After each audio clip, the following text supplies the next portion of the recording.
it is my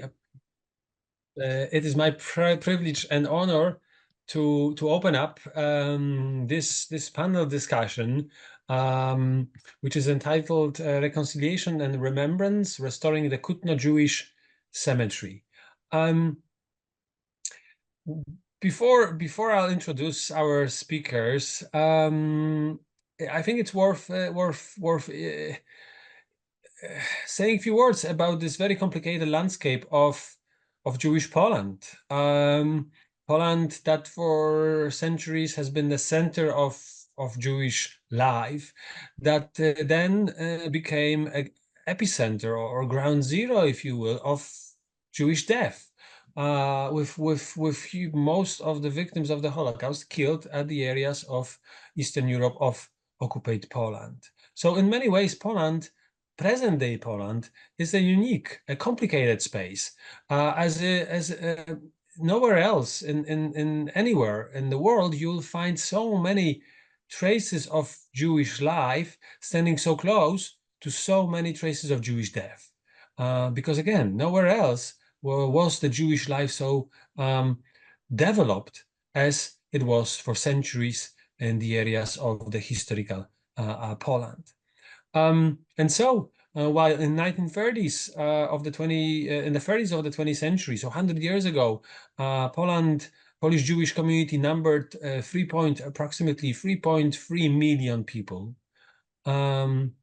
6 years of war has destroyed that world, with 90% of the Polish Jews, 9 in 10 Polish Jews killed. Those that survived left because of destruction, because of trauma, because of the anti-Semitism, because of the communist government, for various reasons. Those that survived soon left, and as a result, Poland became a place filled with traces of Jewish past. Among them, there are cemeteries. Approximately 1,200 cemeteries still exist. Jewish cemeteries still exist in Poland. 700 synagogues still exist in Poland. While the latest census shows that the number of Polish Jews is somewhere around 14,000 people. And so it is within this very complicated landscape, a project like this are trying to make a change. And so, yes, join us for this discussion on the restoration of one Jewish cemetery in a small town of Kutno, Poland. The cemetery, just like many others, were destroyed by the Nazis and then misused by those that were left, those that stayed, the Poles. But is now undergoing the transformation. And this transformation is led by a group of activists that combine people from Israel, from Poland, from South Africa, and some of them will be joining us tonight. And so it is my great pleasure and privilege to introduce our two speakers. Josef Kutner, who was born in Paris, France. He is a computer engineer, but also he has a very strong connections to Kutno. His paternal family originated from that small town in faraway Poland. And it was Josef that created Jewish Kutno group in 2008. It was before he made Aliyah. And it is this Kutno group that undertook number of initiatives related to that very site, to the Jewish cemetery and the Jewish past of Kutno, including creation of the website, indexing of the Kutno Jewish records, creating virtual memorial with matzevot and photographs of the destroyed tombstones, and many other projects, and maybe Josef will speak about those projects as well. And our second panelist is a person that some of you may already know from our past programmings, Luc Albinski, who was based in Johannesburg. He was brought up in a Catholic household, and it was only when he was in his 20s he learned about his Jewish origins. And that discovery started a journey of discovery which led to his collaboration with Tallinnates at the Johannesburg Holocaust and Genocide Center, creation of a book about his family, and co-production of a documentary which soon will be screened.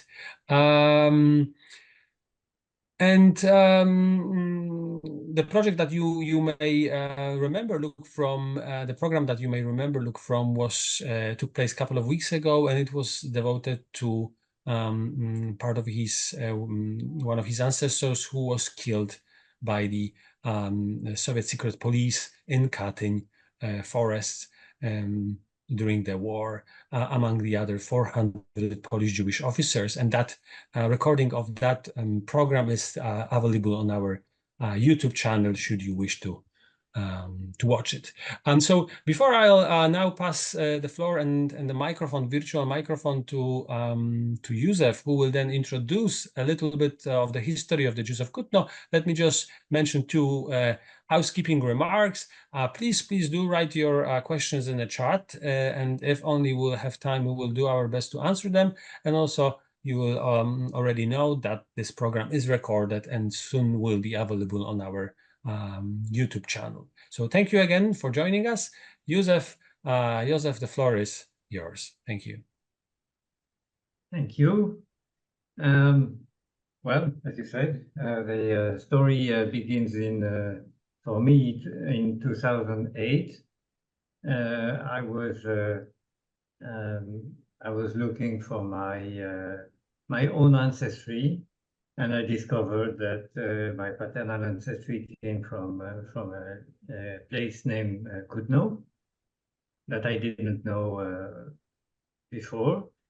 The only people I knew was my grandfather, who was born in Łódź, in fact, and but all the rest of the people I met who were cousins were coming from Kutno, including those in Israel who were installed before the war. So the conclusion was clear. All the family came from Kutno, and so I started to work on this on the record of Kutno, because there were very little in the genealogy parts, the genealogy groups that were working on records, civil records. So I wanted to add more records, looking for archives. And after that, I contacted the municipality of Kutno, and they told me that they had the pictures of the Matzevot. So the Matzevot, I started to receive this picture. And these pictures were in pieces of Matzevot. It was a puzzle to reconstruct a single Matzeva from hundreds of pieces of Matzevot. That was a big work. And in 2009, I had something like 160 Matzevot reconstructed, some in full, and some in part only. So perhaps half of it is a full Matzeva, and the rest is more or less of a Matzeva with a name, or sometimes without names, but some text. And we published recently a book about it. Before it was only on a PDF on my website, and now it's a book. After that, we started translating the most important document that we had on the Jews of Kutno, which is the memorial book of Kutno, the Yizkor book of Kutno, which was written by the descendants and the people of Kutno also, who were living in Israel, and in fact all around the world, who participated to this collective effort. And in '68, it was published in Israel, but it was only in Yiddish and Hebrew, and you know there's not so many people speaking these languages. So we translated it in English. It took a long time because we didn't have the tools necessary at the beginning, and the Yiddish is not really easy to translate. So we finished that in 2022. And in 2022, I contacted again the municipality of Kutno and the activists in Kutno in order to well, start making some work together, mainly regarding the archives and also regarding the cemetery. And the cemetery, the problem that of the cemetery is that we started in 2009 to ask for its restoration, but there was a big problem. Nobody owned the cemetery except the institutions in Poland, which are supposed to take care of historical monuments. And this historical monument was led to total disregard.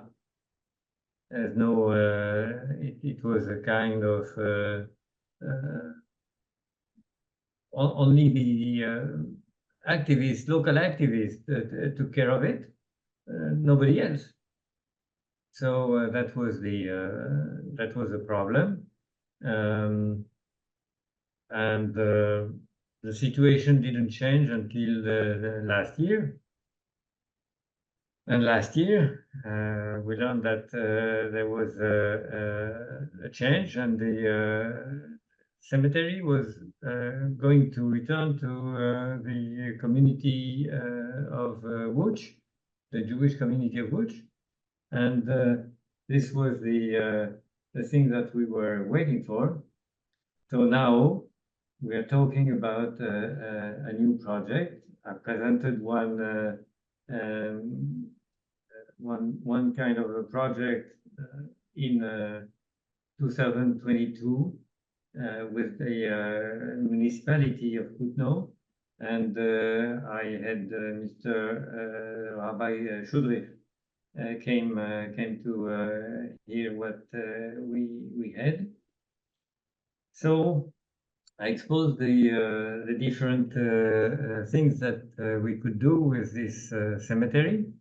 The first thing is that the cemetery is totally unprotected as today,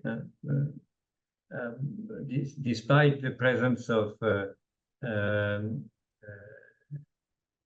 markings that the boards that say you have to respect this area, which is a Jewish cemetery.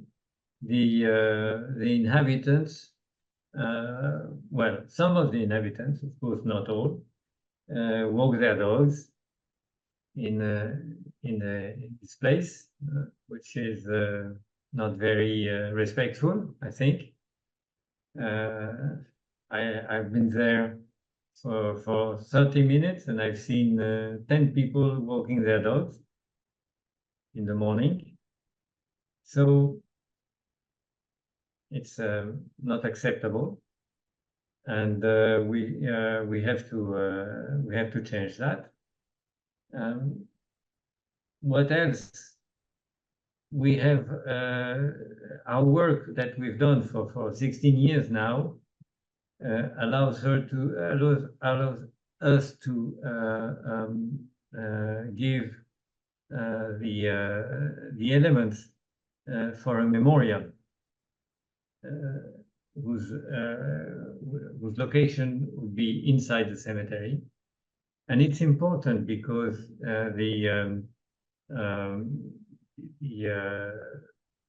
last place which is Jewish in Kutno is the cemetery. The Kutno ghetto has been sold, and it's presently being destroyed and rebuilt for a commercial use. So it's no more a place for commemorations. The only place for commemorations will be the cemetery very soon. So Buce's commemoration needs some memorial. What do we have? First, we have a historical timeline of the cemetery. Okay, this historical timeline is based on what we found in the Yizkor book. And what we found in the Yizkor book is that the cemetery is not 200 years old, as we thought, 200 and something now, but more than 500 years old. So it's a very old cemetery. Okay, this is because Jews were arriving at the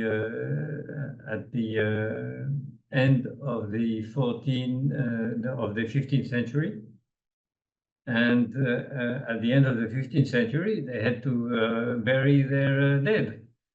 So there must have been for 300 years there must have been a cemetery where the Jews bury their dead, and the cemetery we knew before was supposedly created in 1783. So it's 300 years later. It's impossible that there was not another cemetery before that. So that's what we found in the Yizkor book. A historian named Liebman Somber, part of the Emanuel Ringelblum's group of young historians. And he said that there were matzevot that were several hundreds of years old. And this was in 1900. So 1900 minus 100 years, that's the beginning of the old cemetery. But there was another before that, and it was at the same place. It was at the same place. Never it was ever said that there was another cemetery in another place. And we know that because at this time, Liebman Somber said that the Jews were collecting money to extend the cemetery, to extend it, not to buy a new cemetery, to extend the cemetery. So the cemetery that existed in 1783 was an extension of the ancient cemetery. And that's it. Same thing happened in the 1920s.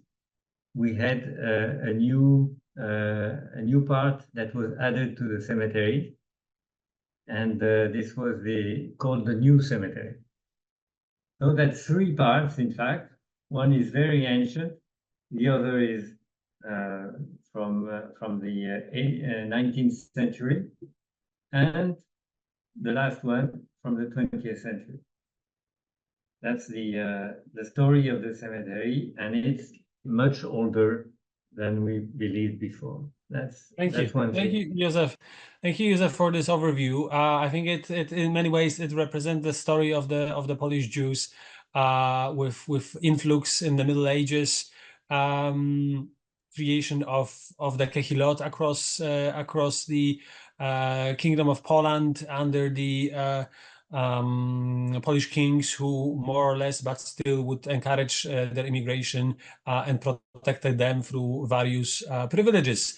And as a result, I think it is the very end of the 18th century, beginning of 19th century, where approximately 70% of the citizens of Kutno are actually Jewish. And I think this is the heyday of the Jewish community of that area. Then during the partitions, the situation of the Jews changed depending on which partition they ended up, whether they became subjects of the Tsar, of the Austrian Emperor, or of the German Empire.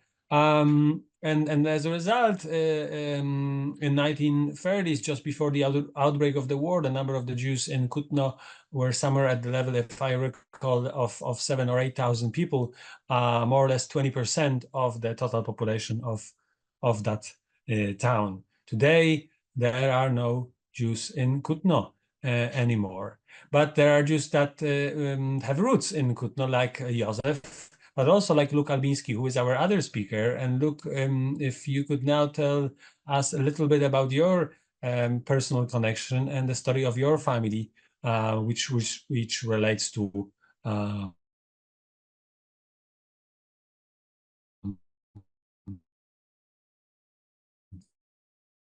Kutno. Yeah, Yes, thank you. yes. Can you hear me? Yeah.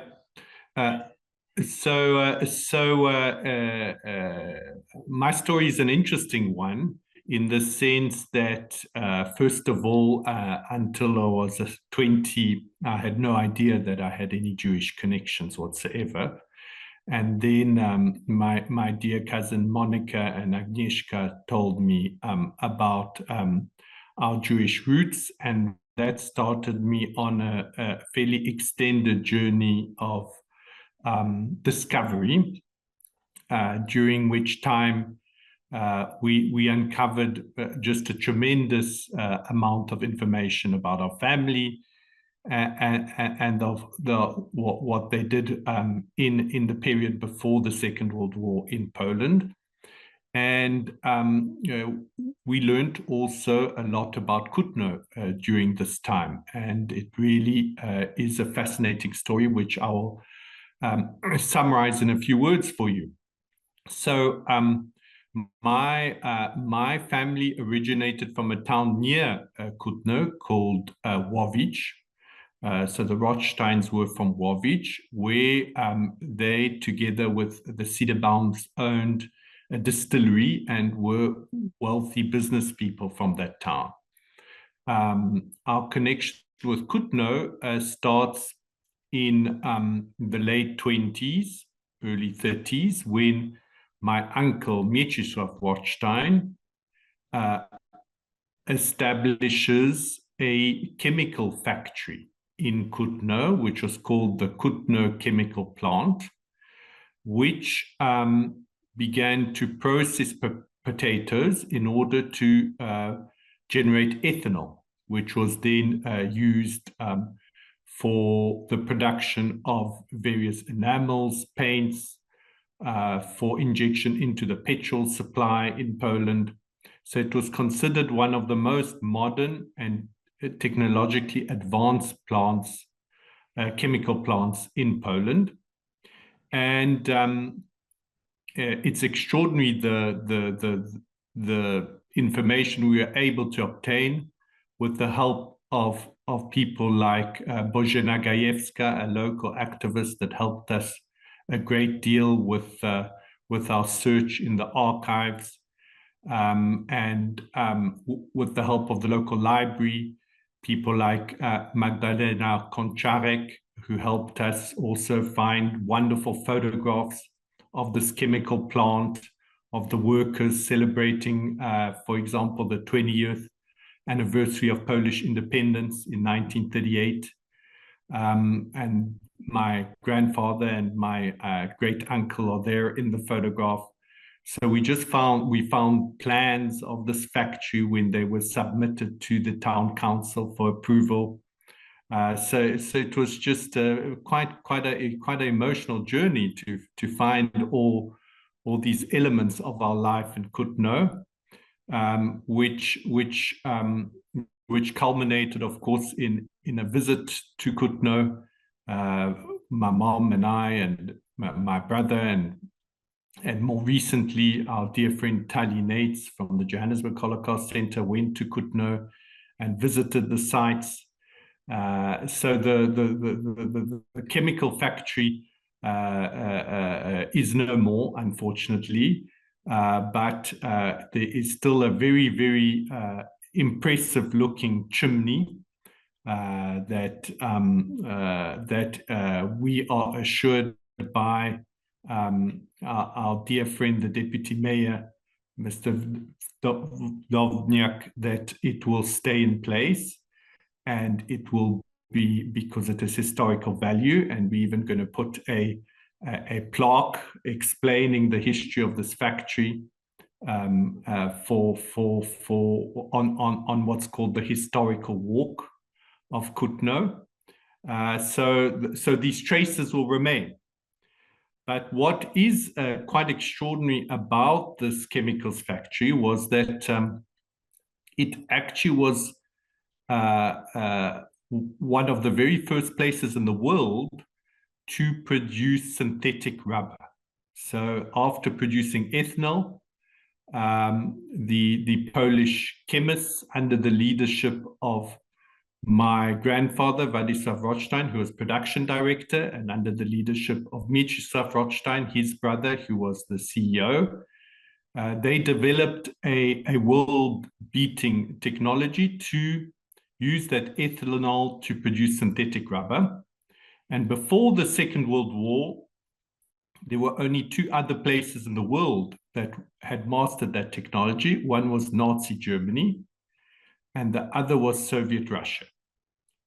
And so when war broke out, quite quickly, the Americans and the Brits realized that this is actually a huge strategic challenge for the Allies, because without mastering synthetic rubber technology, there could be no war effort, because then once the Japanese took over the rubber plantations in Southeast Asia, there would be no way for them to produce rubber required for trucks, jeeps, and the entire war effort.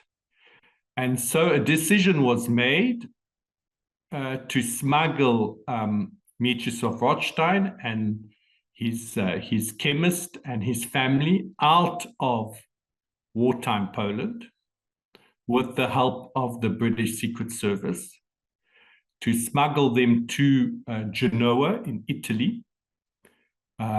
And Italy hadn't yet entered the war in early 1940. And so in early 1940, my great uncle and his family boarded a passenger ship and sailed for New York, courtesy of the British Secret Service, with false papers, as Polish Jews who had left Poland. And all thanks, why they escaped the Shoah? Well, because they had this world-beating technology, the synthetic rubber technology, which the Americans and the British were very interested in implementing and using for the war effort. And so that's how the American side of my family, my American cousins, were saved from the Shoah.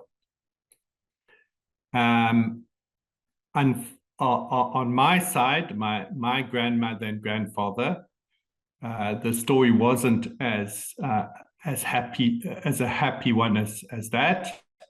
So my grandfather Władysław, as a wealthy Jewish industrialist owning a chemicals factory, he felt he would be a target when the Nazis arrived.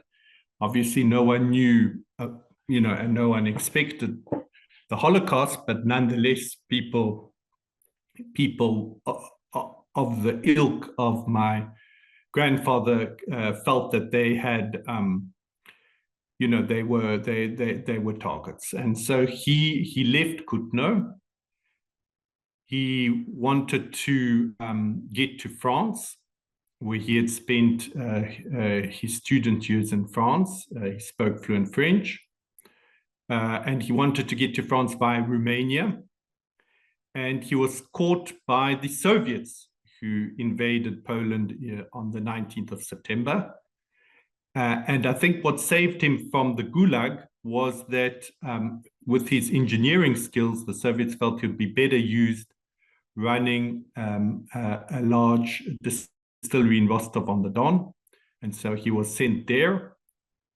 And that's where he spent his the war years in the Soviet Union, as many other Polish Jews who were saved from the Shoah spent the war years in the Soviet Union. When the Nazis invaded, he went behind the Urals.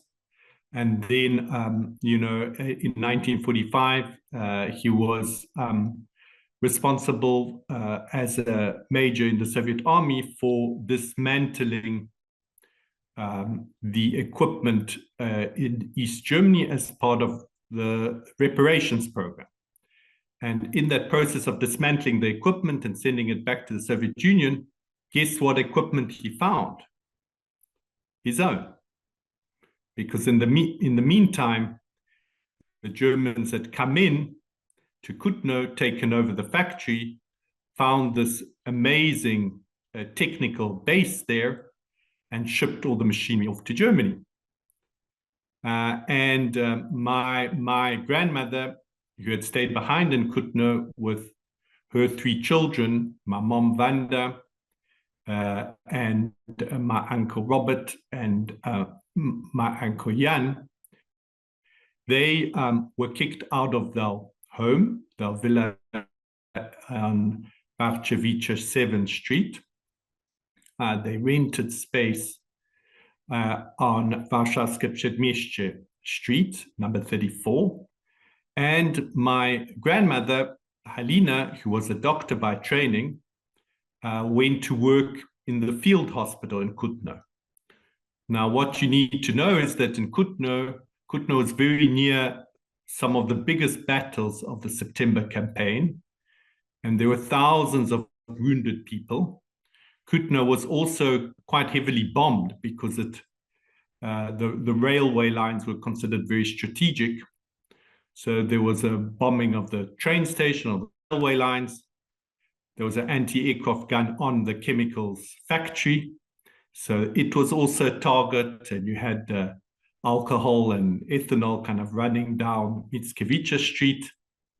And so my grandmother tore up the sheets in her home and went to work as a doctor, looking after the many wounded people in the field hospital. A lot of public buildings were converted into kind of makeshift field hospitals, including the synagogue and a lot of public spaces. And she was working there in the barracks, tending after the wounded.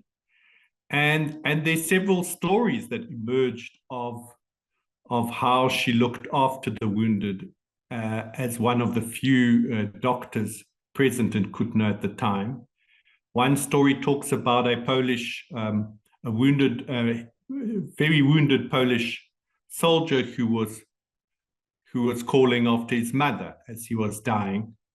And Halina came up to him and held his hand and said, your mother's arrived, your mother's with you. And that's how he died. Another story that was also told was how bombs fell very close to the hospital. There was shock and terror with all the sound and the shattering of glass, and Halina just carried on working, completely oblivious to what was happening around her. And her calm and her presence of mind was remarked upon at the time. And so the kids, my mom would go and visit her in the field hospital, and she would, come back in the evening, spend a little bit of time with them. But basically, she was full-time involved in trying to look after this wave of human misery that submerged the town of Kutno in the days of September, during the September campaign. The field hospital closed in January 1940, and then my grandmother Helena and her children, the three children, Stash was born in 1940, left and went to Warsaw. And eventually they ended up in the Warsaw ghetto. Helena's children were smuggled out of the Warsaw ghetto with the help of Polish Catholic doctors, with the help of an organization called Zygota, the Council for the Aid of Jews. And Helena Rothstein decided in the end to not to take up the opportunity to leave the ghetto, but rather to go with her patients to her death in Treblinka. So she was gassed in Treblinka on the 12th of September 1942.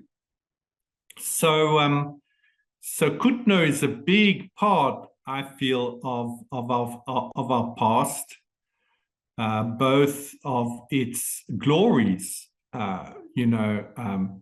building this incredible chemicals enterprise that became, something of great significance even on an international scale. Mieczysław Rothstein actually presented the technology from Kutno at the New York Expo of 1939, which was interrupted by the outbreak of war. So this is the kind of technical capabilities that this wonderful enterprise had within it, and the skill set of the people of Kutno that worked there. And of course, the tragedy of war, and also the realization that if my grandmother hadn't left for Warsaw, undoubtedly should have ended up in the Kutno ghetto, where we did have a relative, Yosef Kutner, kindly pointed that out to us, that there was a Rothstein in the Kutno ghetto, and she may have died there, or she may have died in Helmno, where most of the Kutno Jews were gassed, or she may even have been shot on the cemetery, because from what we understand, the cemetery that we are now looking to restore and to build this wall around, we're very grateful for this change that happened this year, where the land's now been transferred to the Łódź Jewish community. We understand that cemetery was also a mass killing site. So yes, the glories of the past, but also the horrors, both are associated with the beautiful town of Kutno. Thank you, Luc, for bringing in this terribly interesting and moving personal testimony. So how did the two of you actually met in the first place, and what's the situation now? I mean, how do one restore a cemetery in a Polish town? So I'll start by explaining how we met, and then I'll leave Yosef with the much more difficult and challenging question of how you restore the cemetery. But we actually met on the train to Kutno. We were both traveling to Kutno for the Shalom Ash Festival, during which we had the documentary that we've produced about Helena Rothstein and her story presented to the Kutno community. It was a sold-out event. There were people standing at the back, absolutely sold out. We had a very, very warm welcome from the Kutno community, and we had people that had known the family that came up to us afterwards. It was really a wonderful event. I'm very grateful to the town council for organizing it. And yeah, so we met on the train going to this Shalom Ash festival.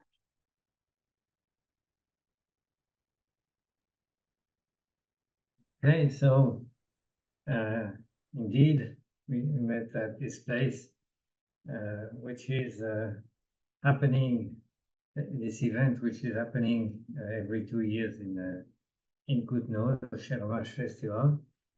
And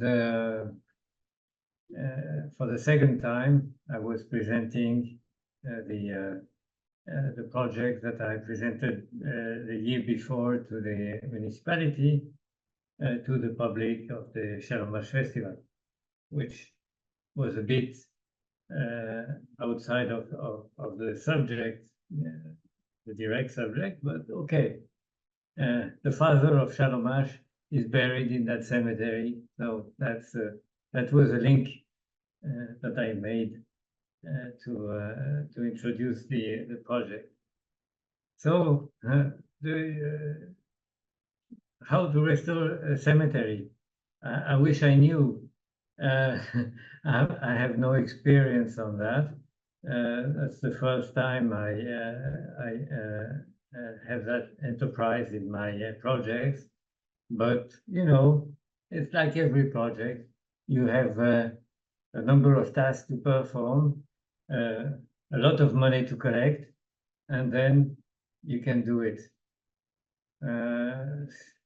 So what we had to wait for is to have the property given to the person who can decide what to do. Unfortunately, the person who can decide what to do are not here today, although we invited them. So what can we do here? We can speak about the project again. The project is rather simple. First, we have to protect the cemetery from the abuses of some people. And that's, you know, intolerable, really. When you see these dogs making their needs on the tombs of your ancestors, you know, you cannot stay and do nothing. So we have to protect it. The boards that the municipality put at the entries of the cemetery, there's no entry because it's open, but because the wall was destroyed. But we have to rebuild a part of the wall and connect it to the fences that exist today. We have fences on most of the cemetery. We have parts of the wall who remains around the area, but we have about 185 meters that are totally unprotected, and that should close the cemetery and close with a key, I mean, because there would be one gate and a wall around the parts that are not protected. So that's the first thing to do, first thing. And well, that's perhaps the less expensive one. I calculated that about $60,000 American dollars would be enough to do this work. Of course, I'm not an expert on that, but I got this estimate. And second, we can install a memorial inside and outside this wall. Well, that's interesting. We with Bożena, we worked a lot recently to establish a list of the people who died in the Kutno ghetto, inside the Kutno ghetto. And the list we had previously was a list of 650 people. But with this new list, we had more than 1,000 people. And it's a very precise list because it's a death certificate from the doctors that were handling the dead people. So we know exactly how many people died. Well, some escaped to that listing because they were executed in the cemetery. Okay, so that's one thing, and some were not recorded.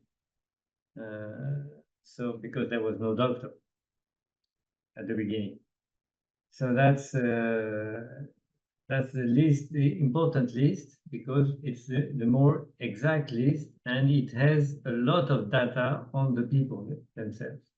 That's where I found the Rothstein family, and I could establish that they were cousin to your Luc's parents, grandparents, and the close one. It's close cousins. So they were from Warwick, and they finished in the Kutno ghetto. One died, I think, one died inside the ghetto, so we have his name. And some probably died in Kutno because they're not listed in the list of victims of the ghetto. So these people who died inside the ghetto are buried in the cemetery, and we know that the Germans let the Jews bury their dead until the last moment, of course, and at the last moment they took probably something like 1,600 people, and they executed them inside in a mass grave inside the cemetery. The location, the exact location of these two areas, the graves for the Kutno victims of the ghetto and the victims of the liquidation of the Kutno ghetto are two different places inside the cemetery. So we have to determine where they are and delimit them. It's part of the memorial place. Of course, put a board indicating what is there, who is there, and perhaps also put a wall of names of the people who died inside the ghetto. Of the 1,000 plus people who died inside the ghetto, we have a wonderful history of Kutno Jews that was made by Bożena Gajewska in last year. Very successful exhibit, and it was presented at the House of Culture of Kutno, and so some 1,000 people coming to visit this exhibition. And I suggest that it should be part of the memorial, but on the external part of the wall, so that everybody who goes on the street can read these boards with the all the history of the ghetto the ghetto, not the ghetto, the Jewish people in Kutno in the last century. So that's an interesting part. And inside we can put this list of people who died inside the Kutno ghetto.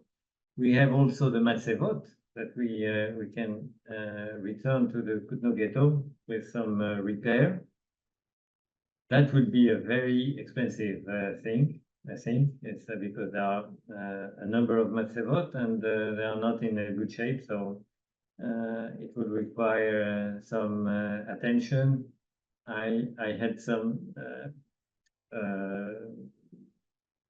indication that one matzeva to be restored would cost something like 2,500 American dollars each one, and we have 80 matzevot that are in pieces, so that they should be repaired, and that's one thing. And inside also we could put historical boards specifically for the cemetery. So that would be a great cultural memorial where people could learn about the cemetery, learn about what happened inside the cemetery, especially during the Shoah, and so it would be a good place to locate any ceremonies for the memory of the ghetto, which has disappeared, and memory of the Jews in general in Kutno. Thank you, Josef, for that. We can see clearly how difficult and complicated and expensive this project is, and that it actually it's not only requiring money but also collaboration from different partners. Could you speak briefly about various agents or various parts of this project? I mean, I know that you're collaborating with the Jewish community, with the local municipality. Are there descendants of the Kutno Jews who are involved? And also, can you maybe say a few words about the website that you put together? Because the question that we have in the chat forum is where one can see photos, historical photos of related to Kutno. And just before you start, please, our audience, if there are questions, please write them in the chat. We will try to take one or two more questions before we finalize. Okay, I have a question of Olga regarding the selling of the Kutno ghetto. Well, the place has been sold to a company, and now there is they demolished the old buildings that were remaining of the ghetto, and that's it. They will rebuild their own buildings and use for their business. So unfortunately, well, I can understand this. This was a totally left abandoned site. So but that was the place where the commemorations were done. So now, where will the municipality go to commemorate the liquidation of the Kutno ghetto? The only place I can see is the cemetery itself. I think Yosef is right that the cemetery is the most fitting place for such a commemoration. My understanding, based on a very recent visit to the Kutno ghetto, is that there are discussions underway with the buyer of this property for there to be some sort of remembrance garden that will be created in front of the facade because the Kutno ghetto was essentially just a really big building, you know, and a property around it. It wasn't like a ghetto like you think of the Warsaw ghetto. It was a much smaller space. So the idea is that the facade will be retained, And obviously, everything behind the facade will be is in the process of being demolished. Yosef is quite right about that. And then some sort of remembrance garden and some sort of plaque information will be put up. And there, I think we really are very grateful to the local activists like Bożena Gajewska, who've done so much incredible work to keep the memory of Jewish Kutno alive, and also to the town council that's been receptive to, to all these efforts to maintain the memory of Kutno Jews. So we're very grateful to both of them. Thank you, Josef. Thank you, Luc. And we see that there are comments in the chat from audience members who actually have family connections to Kutno. So perhaps if you would like to be in touch with Josef, you can reach to him now or reach out to us, and we'll be happy to connect you with Josef and Luc after the end of the program. I saw there was a question about photographs, and certainly my family has been blessed with incredible photographs. We have photographs of my mom and her brothers playing in the garden in the Villa Barcevica, on Villa Barcevica, on the Barcevica street in the large kind of gardens around the villa. We've got amazingly high quality photographs of the chemicals plant and of the workers and the management, and my grandfather and my great uncle celebrating the 20th anniversary of Polish independence. These photographs were found for me by Magdalena Koncharek and the Kutno Library.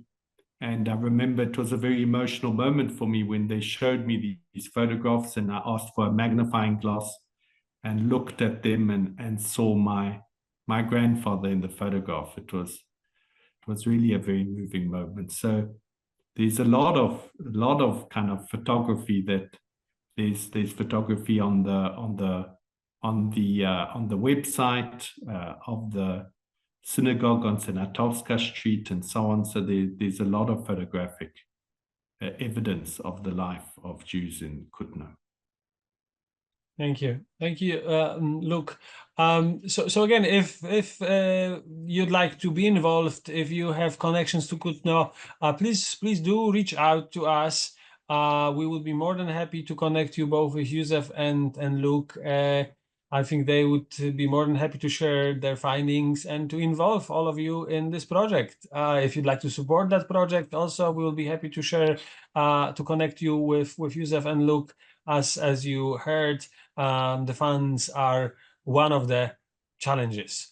So we're going to be slowly finishing up this program, and we hope to keep you updated on how the Kutno project moves on. And please stay tuned. In a couple of months, we hope to bring you another program, hopefully in live, by telling the story of a local activist, Polish activist, Dariusz Popiela, who actually did restored a number of small towns, Jewish cemeteries in southern Poland. And his story is also terribly interesting and moving. We hope that Dariusz Popiela will be able to come to South Africa in person in November or December this year. So please stay tuned if you'd like to learn more about the challenges of this kind of projects. And we will certainly be updating you on how the Kutno situation is changing, hopefully for better. And perhaps next year we shall all meet in Kutno at the opening of the renovated cemetery. The only thing I would say, Jakub, the only correction I would make to what you've just said is that it's not hopefully for the better, but definitely for the better. Just the fact that the land has now been transferred, it's really now our responsibility to to do something, and it definitely will change. So, thank you. So we're delighted that it's changing for the better. And again, it is just to show how complicated this is and how many different partners, how many different people this kind of activity requires. So Josef, Luc, thank you so much for all your work on that story. I'm not sure if there are any final comments you'd like to make before we finish this meeting. Josef, you're on mute. Yeah, I'm on.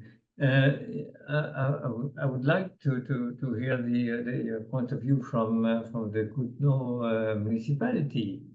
They're here, and we didn't hear them. I was awaiting their ideas to if they concur with our opinion regarding the renovation of the cemetery, and what do they think about what we can offer to this project.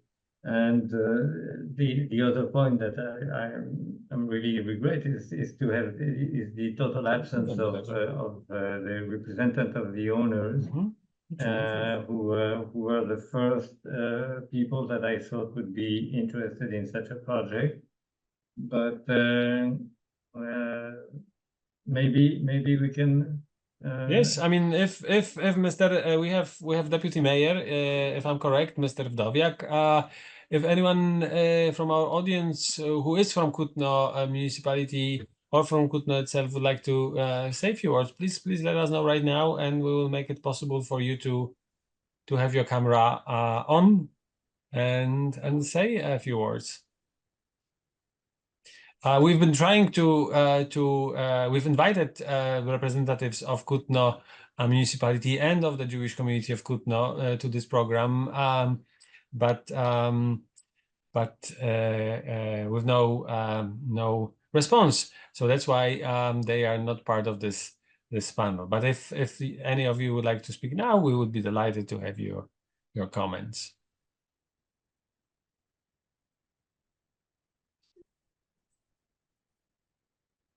Yes, we have Mr. Wdowiak.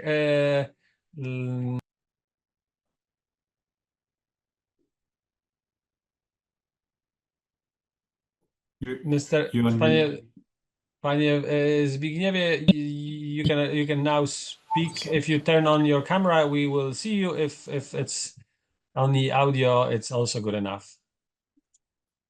You're on mute.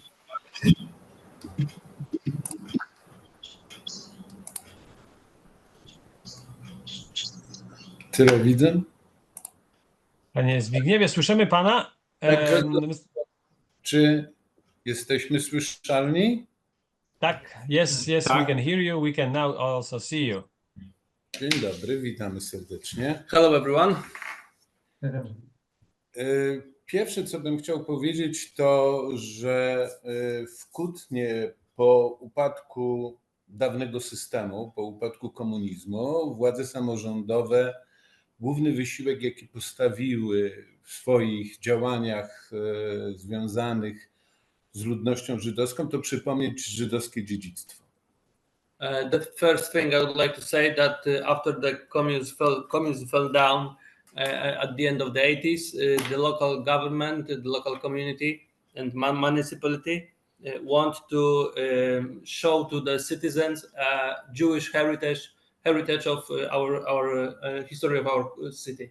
Stąd w roku 1993 my rozpoczęliśmy projekt pod tytułem Konkurs imienia Shaloma Asha, który się przekształcił w Festiwal Shaloma Asha. Shalom Ash Festival is one of the effect or effort of such process.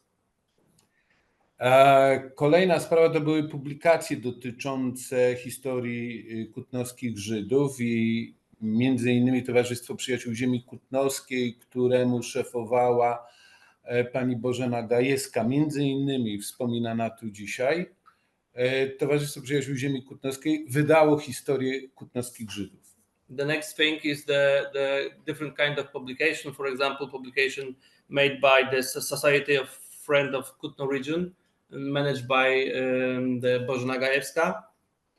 I kolejne roczniki dotyczące historii Kutna zawierały także bogatą informację o kutnowskich Żydach.